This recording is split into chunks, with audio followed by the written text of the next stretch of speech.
اللہ تعالیٰ کی اگر ناراضگی ہے تو اس کا یہ سبب نہیں ہے کہ تم کو دولت نہیں دی گئی، بلکہ سبب کیا ہے؟ غور کیجئے، کلا، ایسا ہرگز نہیں۔ جو اس کی فکر تھی کلا سے نفی کر دی گئی، اور اس بات کس چیز کا کیا گیا؟ اللہ تکرمون الیتیم، تم یتیموں کو عزت نہیں دیتے ہو۔ اصل بات یہ ہے جو بات سوچنے کی ہے۔ اب قرآن کا یہاں اسلوب دیکھیے، میں قربان جاؤں قرآن کے اسلوب پہ۔ ایسے ہی نہیں، جب اکرمہ ابو جہل کا بیٹا اسلام کے حصار میں آتا ہے تو قرآن پڑھتا ہے نا تو اشش کر اٹھتا ہے اور پھر روتا ہے اور کہتا ہے ھذا کلام ربی، یہ میرے رب کا کلام ہے۔ اور قرآن بتا رہا ہے، اس کا لہجہ بتاتا ہے، اسلوب دیکھیے۔ بات غریب کو روٹی دینے کی نہیں کی گئی، غریب کو جو ہے وہ کھانا دینے کی نہیں کی گئی، اس کو کپڑے پہنانے کی نہیں کی گئی۔ قرآن نے جو کہا ہے کلا بل لا تکرمون الیتیم، بات یہ ہے کہ تم یتیم کو عزت نہیں دیتے ہو۔ یتیم کو تم عزت کیسے دے سکتے ہو یہ تم جانتے ہو کہ اس کی تکریم کیسے کرنی ہے۔ تمہارے پاس یتیم کو پہنانے کے لیے کپڑا نہیں ہے، اس کو دینے کے لیے روٹی نہیں ہے، لیکن تمہارے سینے میں پیار تو رکھا ہوا ہے نا۔ اس برہنہ یتیم کو سینے سے لگا کر کے اس کا ماتھا تو چوم سکتے ہو نا۔ رب یہ نہیں دیکھتا روٹی کس نے دی، رب یہ دیکھتا ہے یتیم کو پیار کس نے دی ہے۔ وہ یہ دیکھتا ہے کلا بل لا تکرمون الیتیم، معاملہ روٹی کا نہیں ہے۔ بچی ہوئی روٹی تو کتے کو بھی ڈالی جا سکتی ہے، کسی کو غریب کو دے دی تو یہ کون سا کمال ہے؟ جو دیگیں بچ گئی وہ مدرسے میں بھیج دی، یہ کمال کی بات نہیں ہے۔ وہ گندگی کے ڈھیر میں بھی تو پھینک دی تھی، خراب ہو جاتی، 2 گھنٹے اور پڑی رہتی۔ معاملہ یہ نہیں ہے، معاملہ تکریم کا ہے۔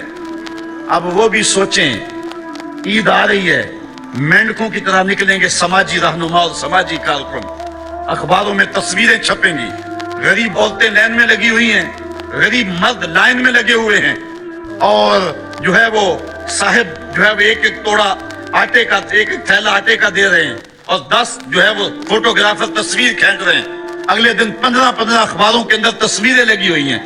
میں اس دن بھی کہا تھا کہ اس انداز کے ساتھ غریبوں کی غربت کا اشتہار لگانے والا سوچے کہ اس لائن میں اگر اس کی بیٹی کو کھڑا ہونا پڑے تو اس کا پھر انداز کیا ہو۔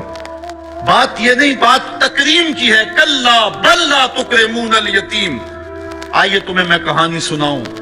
آقا کریم علیہ السلام جا رہے تھے عیدگاہ کو، راستے کے اندر ایک یتیم کھڑا تھا، اور آقا کریم نے کہا کہ بیٹے آج تم یہاں کھڑے ہو، کہا فلاں غزوے میں میرا باپ شہید ہو گیا تھا، میری ماں کا سایہ بھی میرے سر پہ نہیں ہے، لوگ اپنے گھروں میں ہیں، میں کس دہلیز پہ جاؤں؟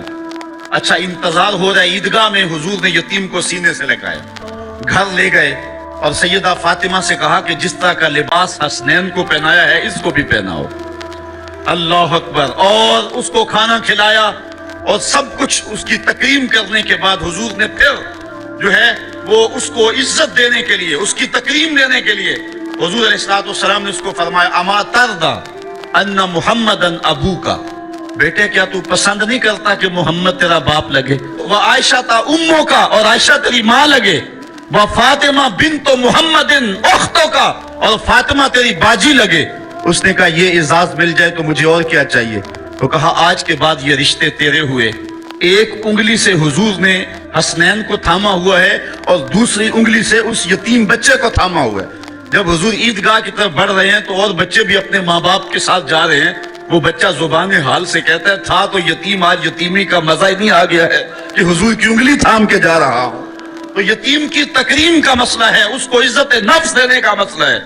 یتیم کو لوگوں کے اندر کھڑا کر کے اس کو اعزاز دیتے ہو، وہ اعزاز نہیں ہے، وہ رسوائی ہے۔ مجھے 1 سال قبل ایک ایسی تقریب میں لوگ کھینچ کر کے لے گئے جہاں وہ آج کل اجتماعی شادیوں کا رواج ہے، تو میں بڑی معذرت کی، میرے لیے مشکل ہوگا کیونکہ مجھے اندازہ تھا اس تقریب کا، لیکن میں کبھی گیا نہیں تھا پہلے۔ تو میں جب اس تقریب میں پہنچا تو یقین جانے کہ 2 دن تک جو ہے وہ میں بے چین رہا ہوں۔ میں کہتا ہوں غریب سے غریب آدمی ہوتا ہے نا، اس کو معاشرے میں پروٹوکول اعزاز نہ بھی ملے تو شادی والے دن تو مہمان خصوصی وہی ہوتا ہے نا، اس دن تو سارے اس کے چہرے کو دیکھتے ہیں۔ لیکن ان دولوں کو بھی جو ہے وہ لائن پہ بٹھایا ہوا تھا اور اوپر مہمان خصوصی کوئی اور بیٹھے تھے۔ میں نے کہا یہ بیچارے مسکین آج بھی مہمان خصوصی نہیں ہیں، آج ان کی زندگی کا اہم دن ہے اور آج بھی اتنے لوگوں کے سامنے اشتہار لگایا جا رہا ہے یہ غریب لوگ ہیں، اور دلہنوں کا بھی اشتہار لگایا جا رہا ہے یہ غریب بچیاں ہیں۔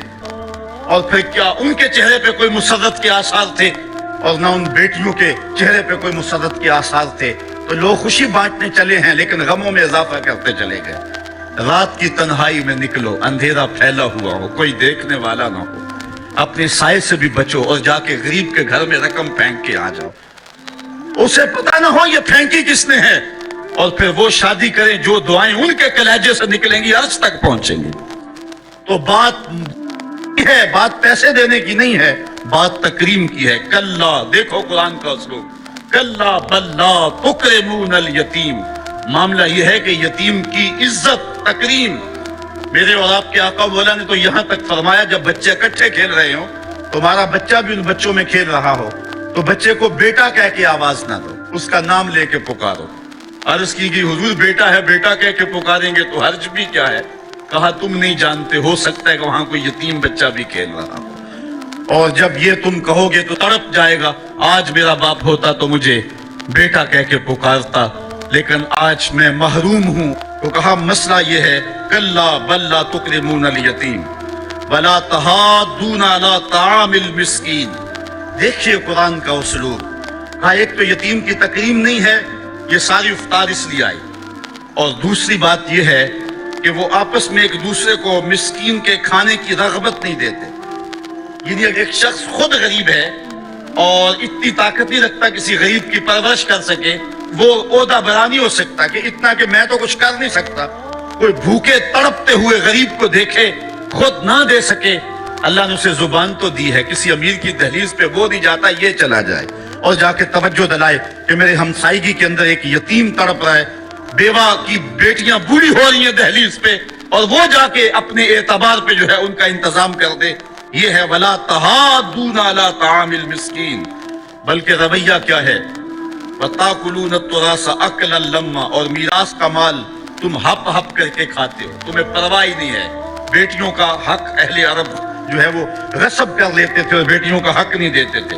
وَتُحِبُّونَ الْمَالَ حُبًّا جَمًّا، اور دولت کی محبت رچ بس گئی ہے کلیجے کے اندر، دل کے اندر۔